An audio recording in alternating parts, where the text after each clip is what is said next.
Dies ist eine kompakte Anleitung zur Erstellung eines Projektes mit Panoramen in 3D Vista.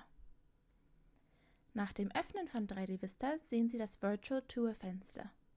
Hier können Sie bereits erstellte Touren und Tutorials sehen. Klicken Sie auf das Plus unter Neues Projekt, um ein neues Projekt zu erstellen. Bei der Skin-Auswahl können Vorlagen für das User Interface ausgewählt werden. Zu den Skins erfahren Sie später mehr. Klicken Sie zunächst einfach auf Wählen. Sie werden nun gebeten, Medien hinzuzufügen.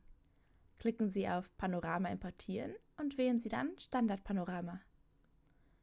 Öffnen Sie im Dateienbrowser den Ordner, der die gewünschten Panoramen enthält, und klicken Sie das erste Bild einmal mit der linken Maustaste an. Halten Sie die Großschreibetaste gedrückt und klicken Sie einmal auf das letzte gewünschte Bild. Sie haben nun alle Bilder blau markiert, die Sie importieren möchten. Klicken Sie auf Öffnen und 3D Vista lädt Sie in die Projekt-Playlist.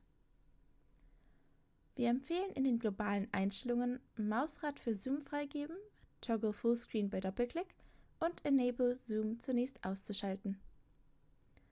Wechseln Sie außerdem zum Reiter Panoramen und markieren Sie erneut alle Bilder, indem Sie einmal auf das erste Bild klicken, die Großschreibetaste gedrückt halten und einmal auf das letzte Bild klicken, um in den Einstellungen als Schleife abspielen ebenfalls auszuschalten.